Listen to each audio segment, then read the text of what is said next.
Welcome back to the kitchen, everyone. We have a really fun episode for you today. We are doing our first ever fermentation episode, and as you can see, we're going to be making hot sauce. I know I promised this recipe months ago and I'm finally getting around to it, but it is going to be worth the wait. I have two types of hot sauces I make. I make a Tabasco style, which is this one. You can see this is in a Tabasco bottle, but it is my own hot sauce. It is, as Tabasco is, it's a thinner hot sauce. It's got a good kick to it and it's more vinegar based. I also make one of these sriracha styles. As you can see, I'm almost out. I have to make more. I make a sriracha style as well. Thicker, sweeter. It's got some garlic in it. If you know sriracha, you know what I'm referring to. Goes great on Asian food. Tabasco goes wonderful on eggs. It goes on pizza. It goes in chili. It goes on all kind of things. But today we will be making the Tabasco style. Leave me a note in the comments if you want me to do an episode on the sriracha style. Like I said, I'm almost out, so I gotta make more anyway. So we're gonna be learning about fermentation today. Fermentation is such a great tool to have in your arsenal, both as a cook and if you're someone who's interested in the health benefits of food. Now, from a health benefits point of view, fermentation is happening from lactobacillus bacteria that exists naturally on the skins of vegetables. It's the same bacteria that makes yogurt and sour cream and things like that. It's great for our guts. It helps us with our digestion. It releases vitamins that aren't naturally present in the food, specifically B vitamins. Fermentation is also a great food preservation method. Food that is fermented, it has that naturally occurring healthy bacteria in it. Those healthy bacteria protect it from unhealthy bacteria that cause spoilage. So that's another great benefit. And then, of course, as a chef, fermentation releases a world of new flavors that you don't get from non-fermented foods. All kinds of depth of umami and deep, rich flavors that you wouldn't normally have in your food, so that when people eat something you make with a fermented product, there's just a certain je ne sais quoi, a certain, like, they can't put their finger on why your food is so much better than other recipes, and it is that extra flavor that comes out of fermentation. That's why a lot of the top chefs in the world have instituted fermentation programs in their kitchens. So they have lots of different techniques.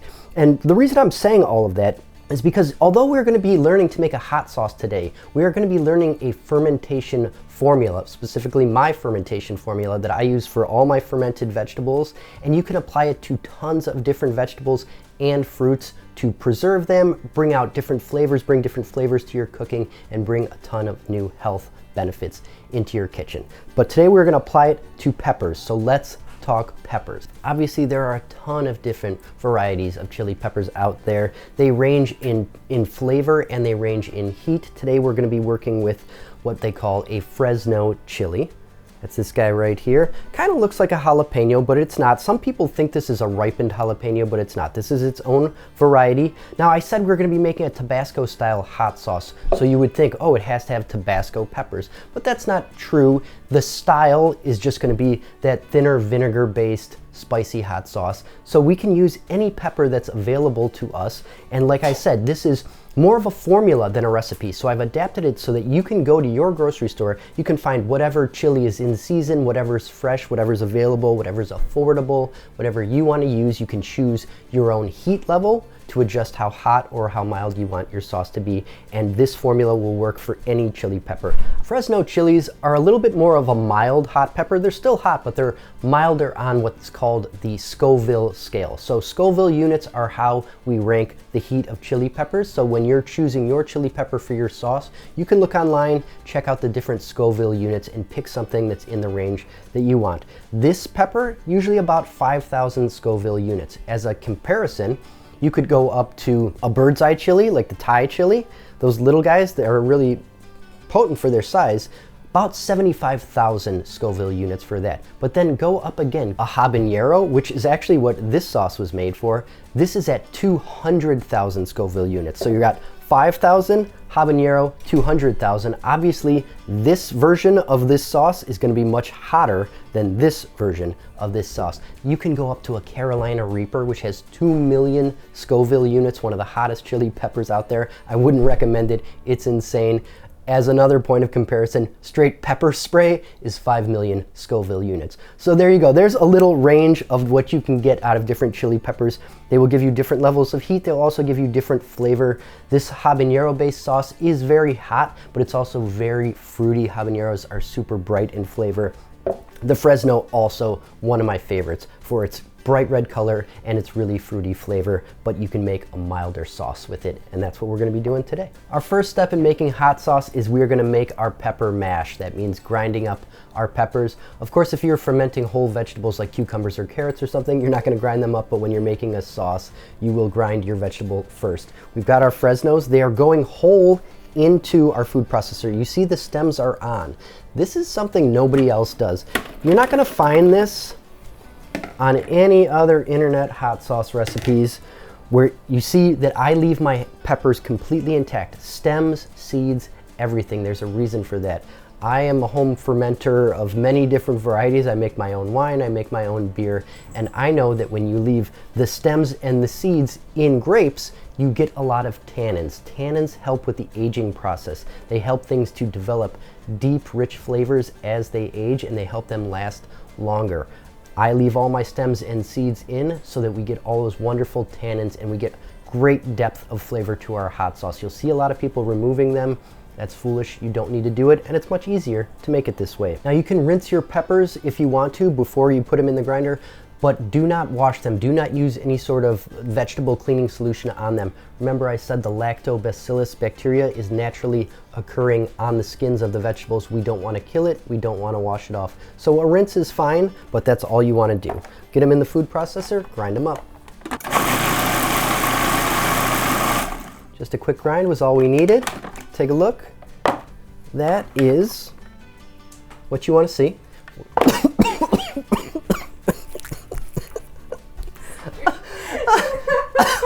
Guys, a word to the wise. Something I remember always when we're not filming, but I often forget when I'm trying to talk to the camera. Don't put your face inside a thing where you just ground a bunch of spicy chilies, because you're gonna pepper spray yourself. This may not have 5 million Scoville units, but it's got enough to give you a good cough. All right, let's get this into a bowl and get it weighed. As I said, this is a formula, and the formula is based on weight. Weight is really important when you do fermentations because it's super important to be precise with your levels of salt. So you do need a kitchen scale for this recipe. They're not very expensive. You can grab one online. I'll put a link below for something that I think is in a good range. Anyway, when using a kitchen scale, if you don't know, you want to start by doing what's called tearing the scale. It just means zeroing it out, because I'm going to put this bowl on and I don't want the weight of the bowl. So I'm going to put the bowl on. There's a little button that has a T. I press the T.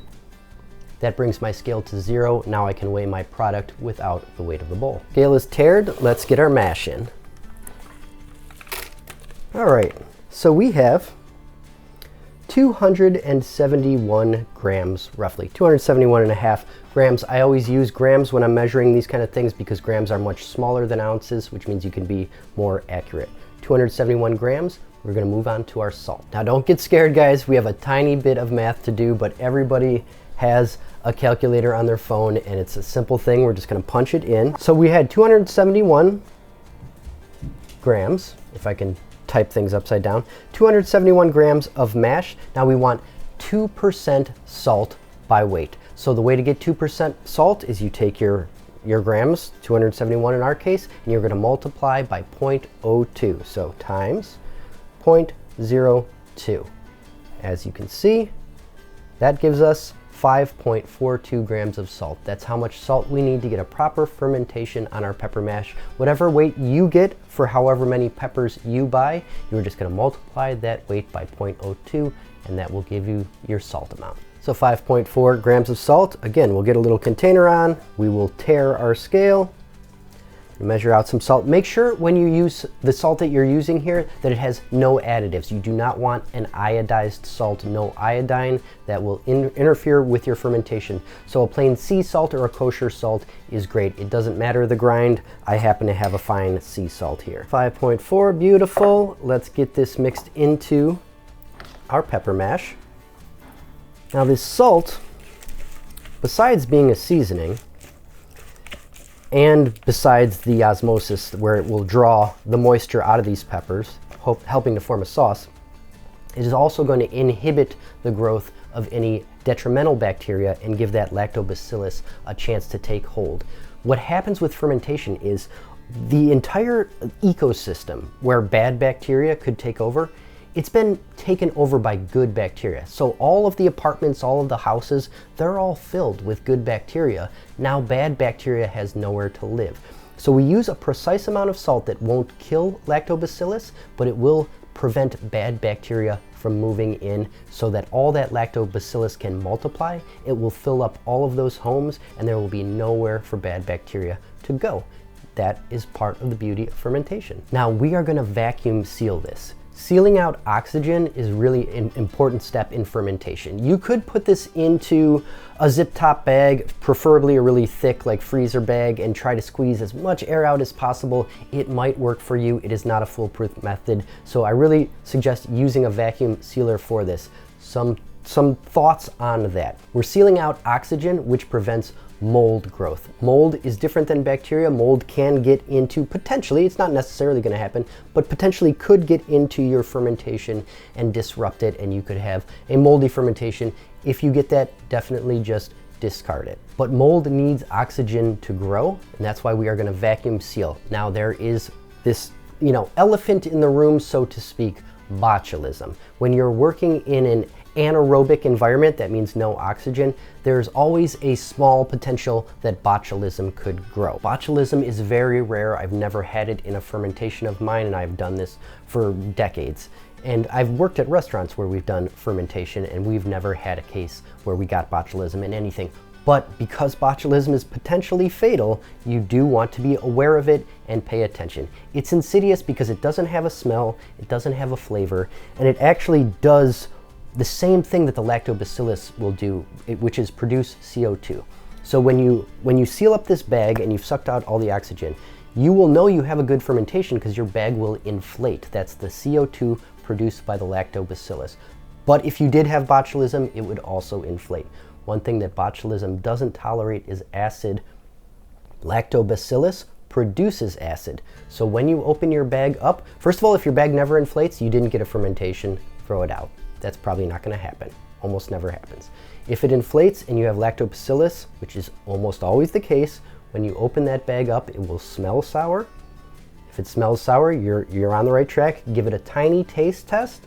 If it tastes sour, you know you have a lactobacillus fermentation. You do not have botulism because botulism will not produce acid. If it does not smell sour, if it does not taste sour, discard it. That's a warning, but I don't want you guys to freak out about it, because like I said, it has literally never happened to me. It is so very rare. I just want you to be aware of it. Let's get this into a bag and seal it up. It's always helpful when you're filling one of these vacuum bags to put it in a container and just sort of roll the edge back over the lip. It just makes it easier. Everything's neat. It's not spilling. You can keep your seals perfectly clean. All right, mash going in. Make sure you get everything scraped out. You don't want your salt to be just like sitting on the bottom of the bowl. Get everything down in there. Let's seal it up.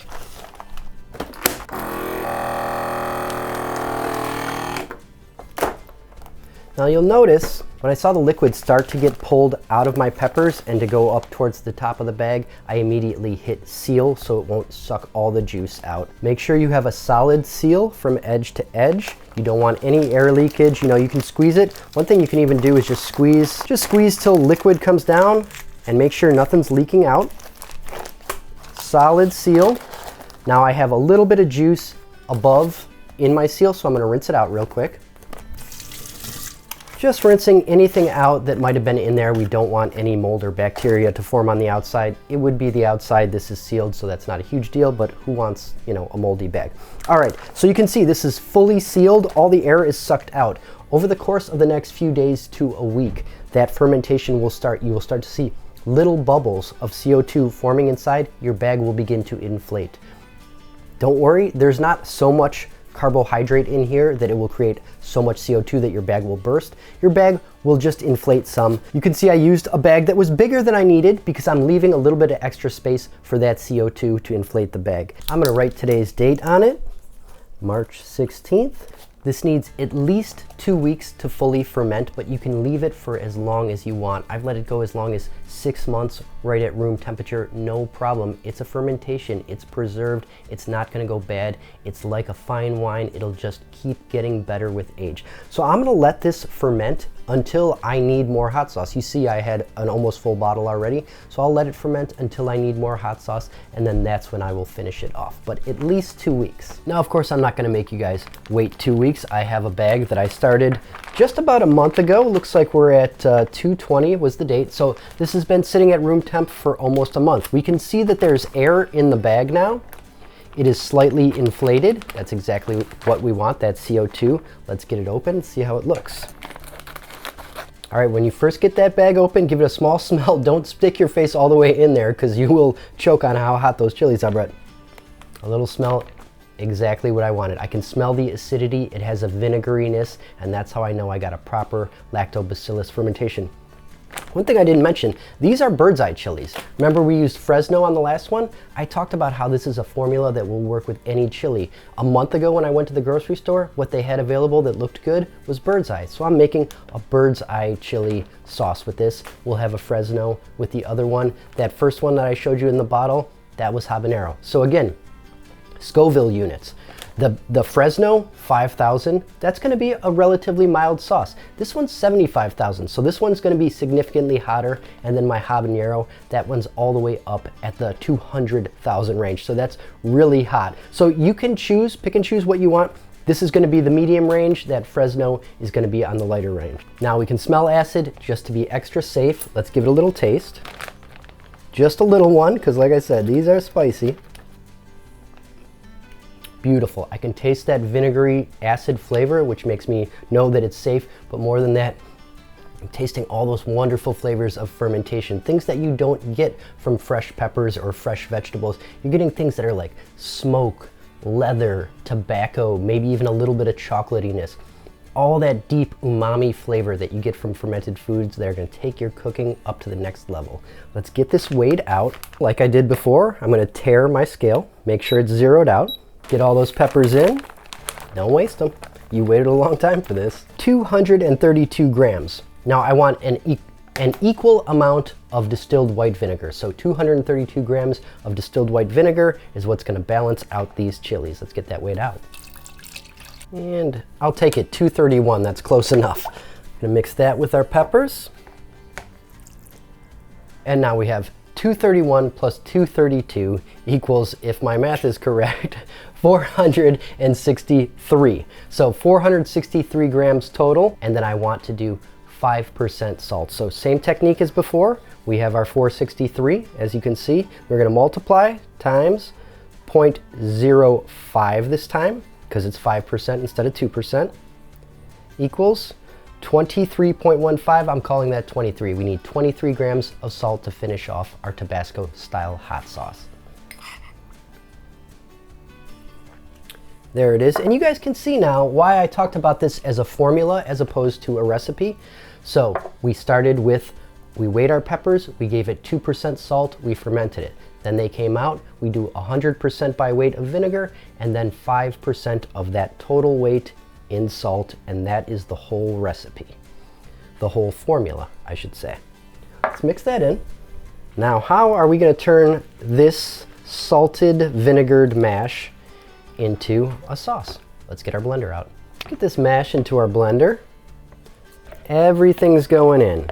The skins, the stems, the seeds, it's all part of the sauce. I'm sure someone might, oh, got me in the throat again. Someone might come at me in the comments, say something about bitterness. I'm not worried about that at all. You should taste my hot sauce. It's the best on the block. It's the best in the business. Let's blend this up.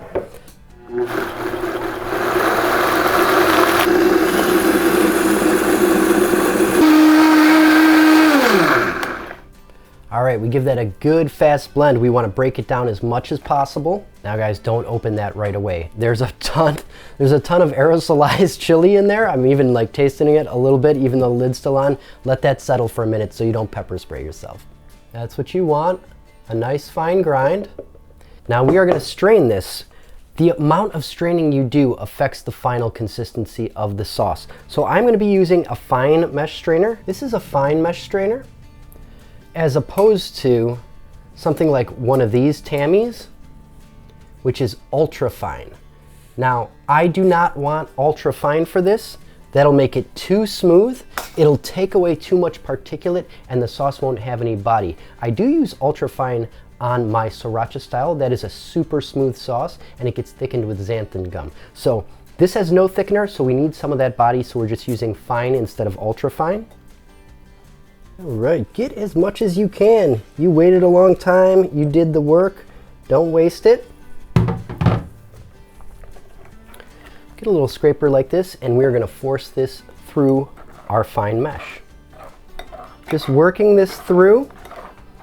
The mesh will take out all the seed particles, as well as the skins, just leaving the flesh behind, giving us the perfect sauce.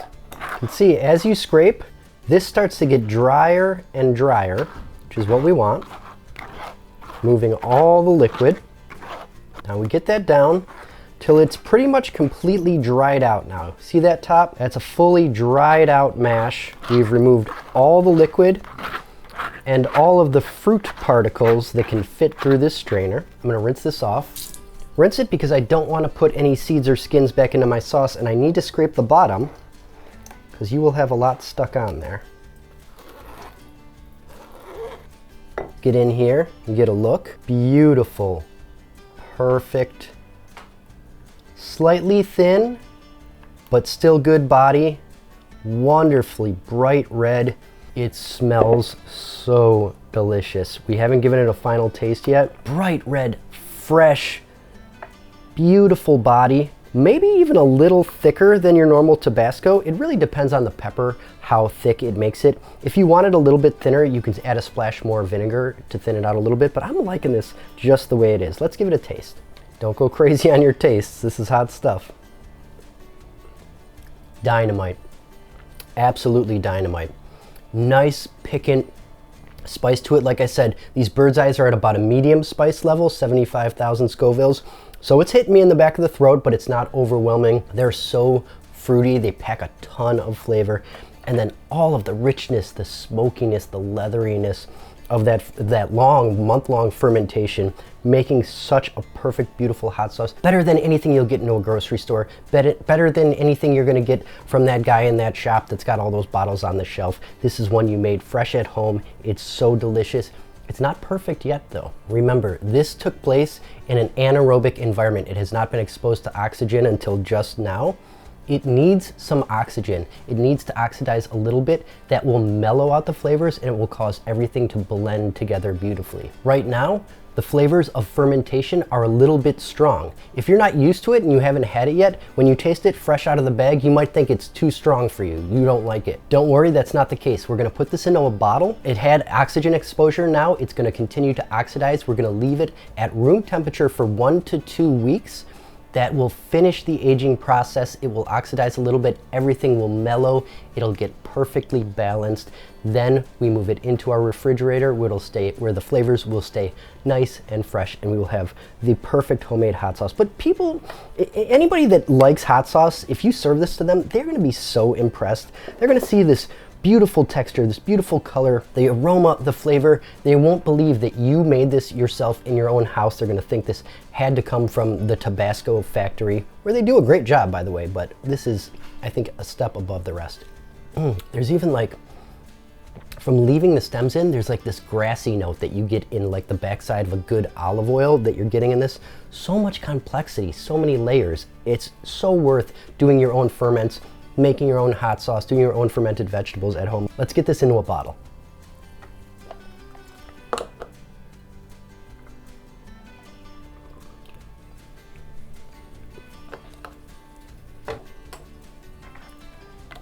We are bottled up. It's looking amazing, guys. Love having my own homemade hot sauce. It's such a cool thing and it tastes so delicious.